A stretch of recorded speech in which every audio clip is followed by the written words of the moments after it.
Делот за внесување евиденција на лекари се состои од стандарден дел, како и секој дел во програмата, внесување, промена, бришање.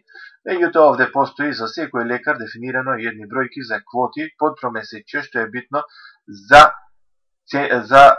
надминување на квотите на рецептите, анексиолитици, на антибиотици и такви комбинации. Што всушност значи тоа? Пример, при формирање на било која пресметка или фактура во почеток на една година, тогаш оваа квота за соодветната година автоматски се пополнува. Меѓутоа, доколку се уште не сте направиле фактура, тоа треба сами да си ставите бројот на бодовите кои во претходната фактура, ориентационо, сте ги имале.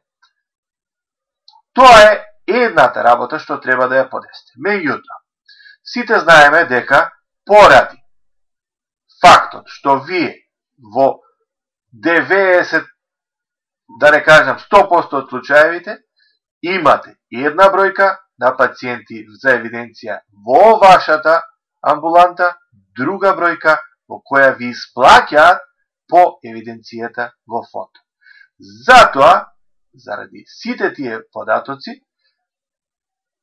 направено е следното. Освен што е потребно да си ја внесете квотата или таа ја веќе ја има, потребно е да ја извршите и нејзина корекција. Значи, според тоа, до сегашната статистика, што јас лично имам направено, од прилика, корекцијата треба да биде меѓу 15 и 20%. Што значи дека? Ако официјално ви имате 1200 пациенти, во фондот ви водат 1000, меѓу 1000 и 1100. Значи, процентот во кој рецептите ги водите со без корекција, тогаш секако ќе ги надминете. Затоа корекцијата е еднаш направена овде и таа автоматски се пресметува при пополнувањето на квотите за анексиолитици, антибиотици и се. Пожелно овде, по ваш избор, вие сами да си определете соодветна корекција на тој процент.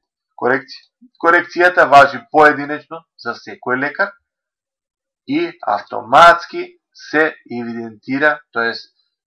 се пресметува при пресметка на квотите за препишување на рецепти.